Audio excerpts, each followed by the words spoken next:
messages, and we'll ask Faye about that. Faye Flam is a Bloomberg opinion writer, a science writer, and we'll tell you about her new podcast coming up when we come back. Stay with us.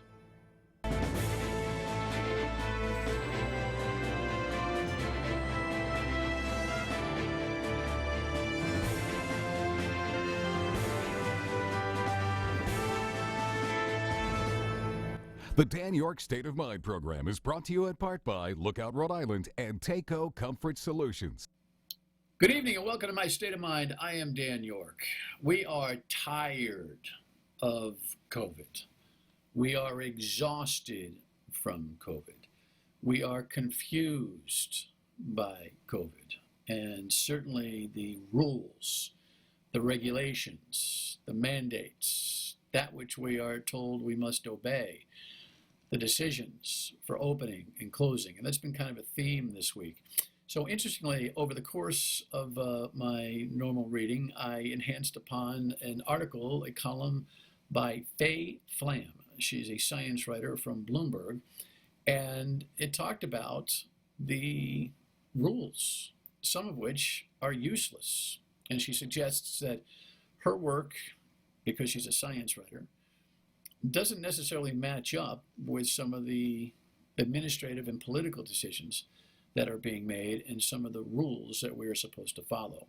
You know, the lieutenant governor suggested that we've got governor fatigue over some of the way the governor has communicated. We have reminded folks continually about the rules, the rules, the rules. So the next time you think it's fun or funny to have a party, break the rules, shave the rules, I need everyone to follow the rules. They ought to be following the rules too. In the meantime, though, we all have to keep following the rules and send a special message to people who are still not following the rules. Because that could happen to you or a loved one if we all don't follow the pause in these rules. We have to see if people keep following the rules. And I need everyone to follow the rules. We all need to settle in for months more of being careful, mask wearing, social distancing, and following the rules. In the meantime, though, we all have to keep following the rules.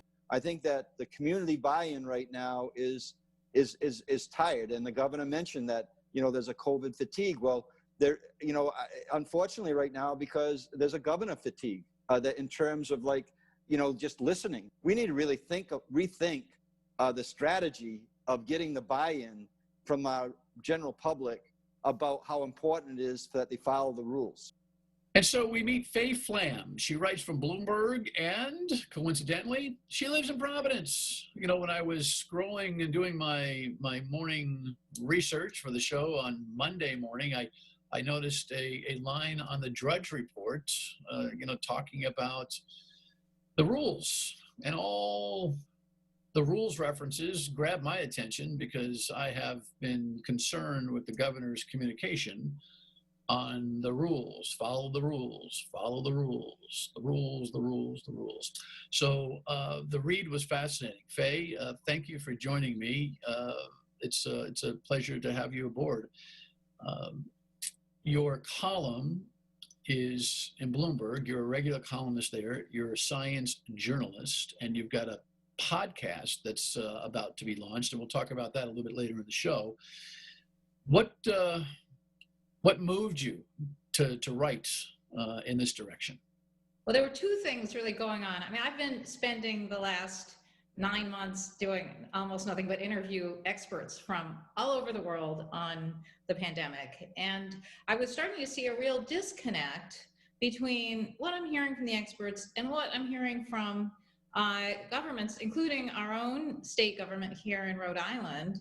And I'm also hearing a lot from readers who are telling me they're confused, they're overwhelmed, they're exhausted, they're worn out with all of this. And yet they do care. They do believe there's a pandemic.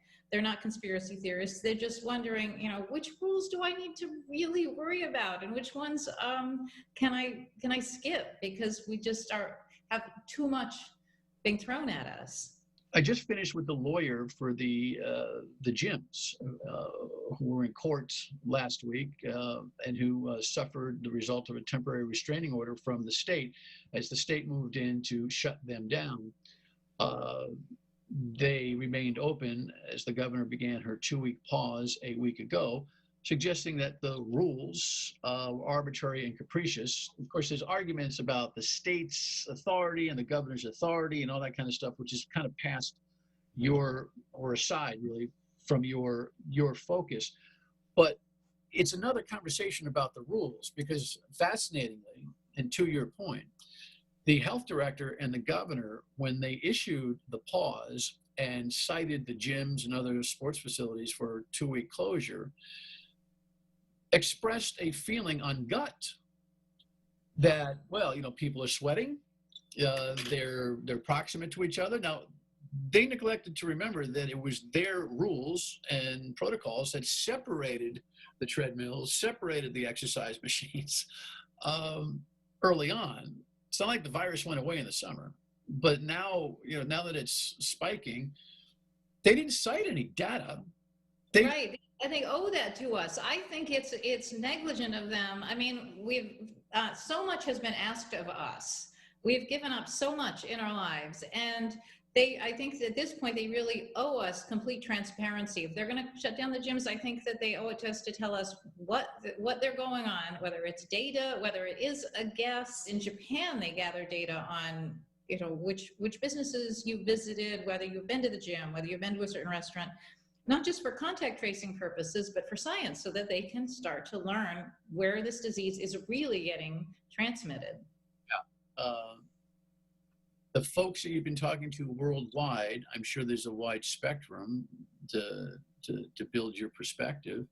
Are you testing political leadership or are you dealing mostly with the scientists? And do the scientists reflect on the political decisions that are being made back and forth? Tell me about that dynamic.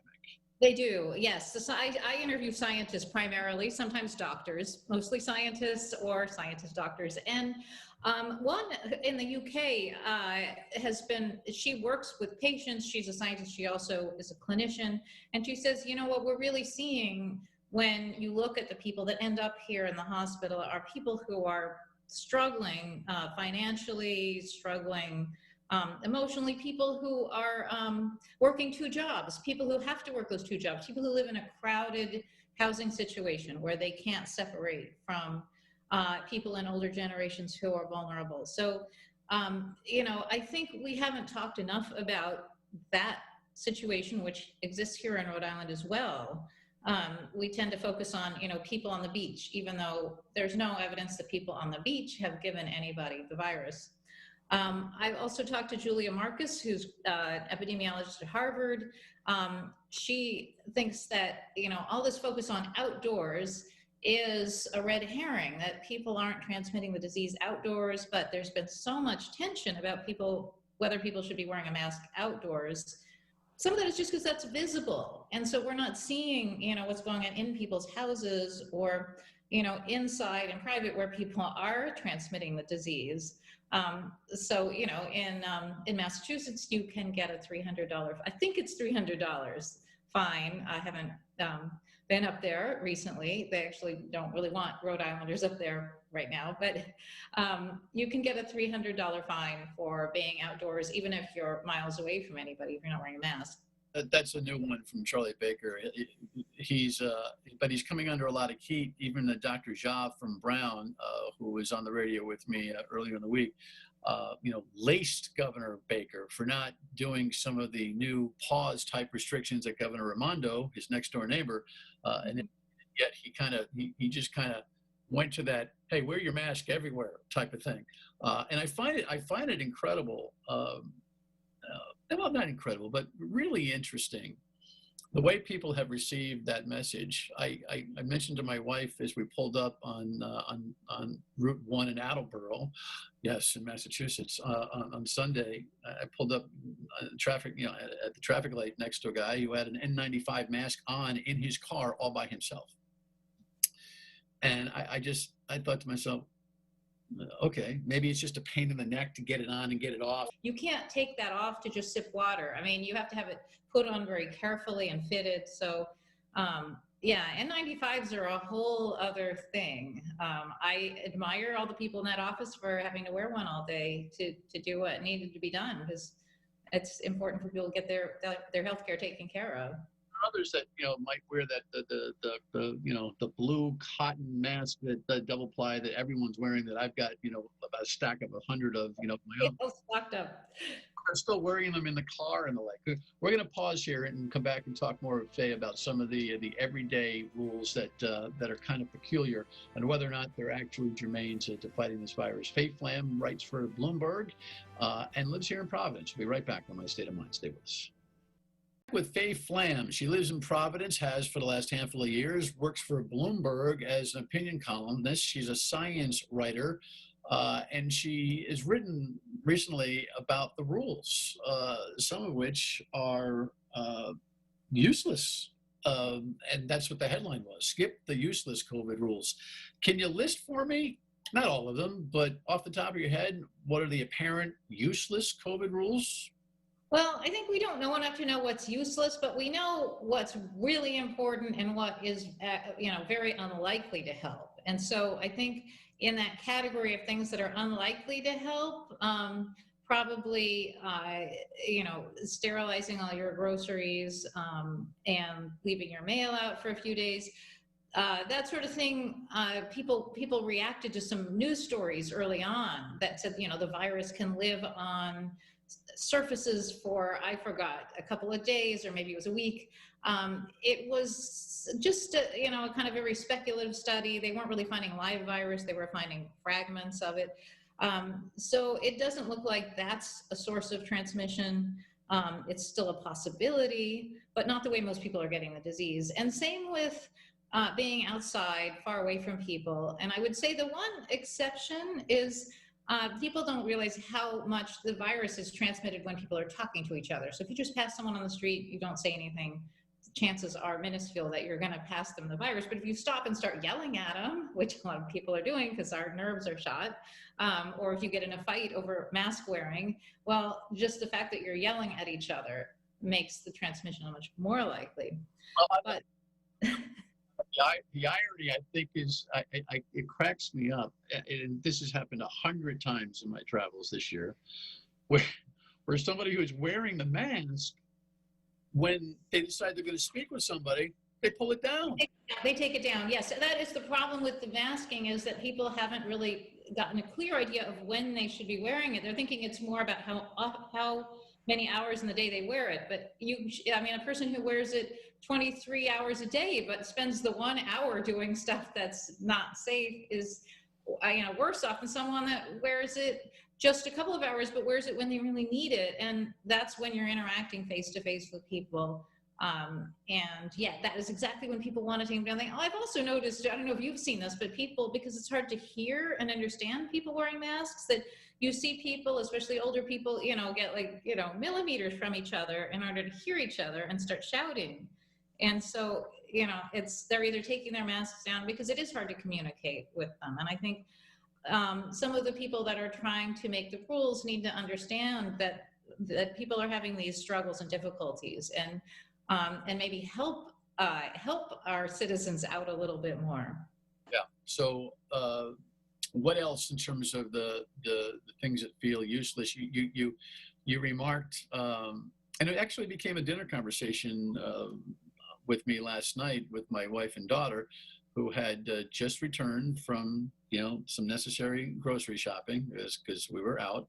And I always ask the questions. I mean, I've done it myself, but how was it? Was it crowded? Did you space out? Everybody have the masks on? And I was talking to them about our conversation Monday on the radio about the lines and the arrows in the stores and the like, and an experience that I had that I told you about on the radio on Monday, where I was at a flea market on Sunday, well ventilated, very open air, but there was access and egress, exit and entrance, and I tried to walk out unwittingly out the exit or out the entrance, and it was like, you can't do that, and it's all about flow. And so you've written about that too. But my daughter pushed back on me, and she said, why are you saying that? I think that makes sense, because if everyone's traveling in the same direction, it causes less confusion and bumping into each other. I don't know. What's your take? When you're indoors, the risk goes up the longer you're in that indoor environment, if you're in an indoor environment with other people. And so if the one-way systems are slowing people down, as I find they do, then people are spending a lot more time in the supermarket. They'd be safer and less likely to transmit the virus if they could get the shopping done and get out. I find the one-way system also actually makes it harder to stay away from other people. I did talk to an expert at Harvard who is really, I think, one of the key experts who studies buildings and safety in buildings.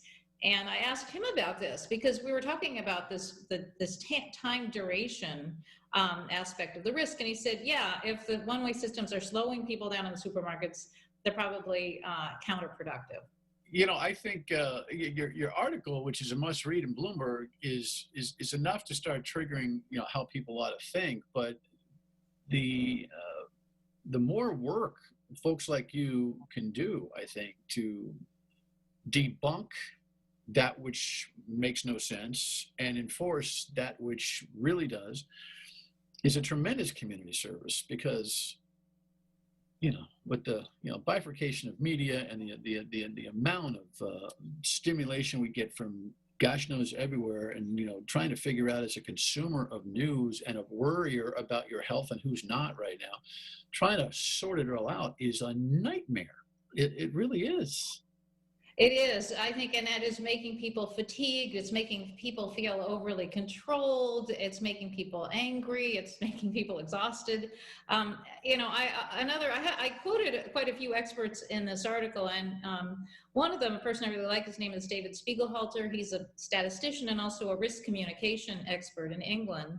And he wrote an article for The Guardian about how you can't if you just throw rules at people, that doesn't really get the job done. What you really need to do is tell people why you're imposing a certain rule. A lot of our rules, at least early on, were sort of a guess.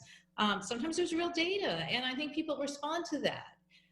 That you need to bring people along and give them the tools that they need. Another expert I talked to, another epidemiologist at Harvard. There were a lot of really good people at Harvard, and he was telling me, when people hear rules, sometimes their instinct is, how do I get around the rule?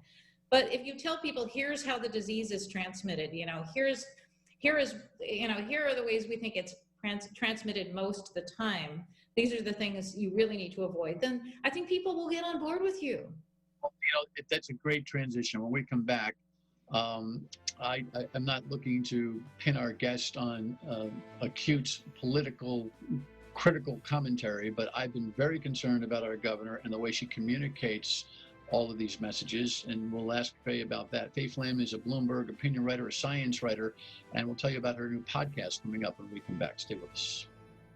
To my state of mind, Faye Flam is a Bloomberg science writer, an opinion writer, and has done some interesting work, including her last column on the uselessness of COVID-19 rules.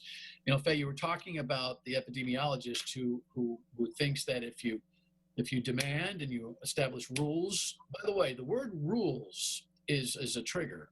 I like protocols, I like guidelines, I like suggestions might be a little weak, but this governor has quintupled down on the word rules. Follow the rules, follow the rules, follow the rules.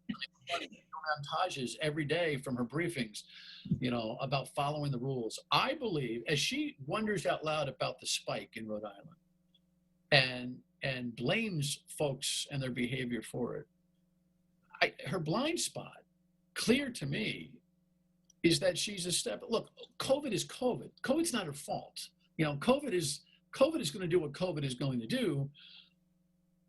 But if it's behavior that she's trying to change, demanding rules adherence is against the human condition. Another risk communication expert that I really like is Peter Sandman, and he's will say, a policy that people don't follow is failed policy. It's a bad policy. So, at this point, her policy is a failed policy. And I think, at this point, I think we would understand. She said, look, I'm sorry. We're doing our best here.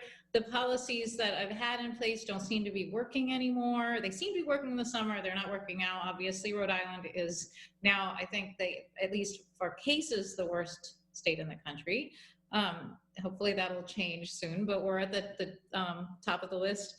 And so I think, if she would communicate with us and, with more transparency, but also, accept blame too, that some of the communication failures are on her. And if she just stepped back and said, okay, we got some things right, we got some things wrong, I made some mistakes, we're going to try to do a few things differently, and we have some new data that shows, sorry to say this, but this type of activity is really causing a problem and landing people in the hospital, so we're going to have to cut back on that. Listen, she's every once in a while she'll take that responsibility, but humility and responsibility for miscommunicating, not something that is a current political trend from Washington all the way down to Beacon and/or Smith Hill. It's frustrating. You make a lot of sense. Speaking of making a lot of sense, you've got a podcast called Follow the Science, which is launching soon. I've got a minute here. Tell us about it.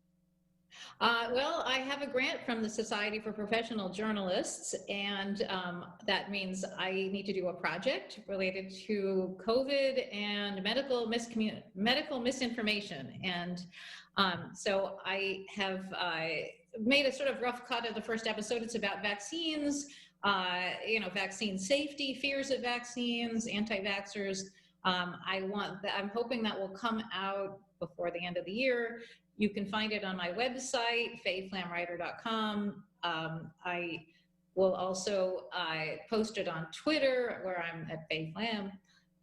So that is something that I'm really excited about. I'm going to try to produce an episode every week, and it'll be on all different aspects of the pandemic. And I hope, help with some of this confusion and bring people some clarity and really push the experts for transparency and for clarity, so that people can understand what's going on.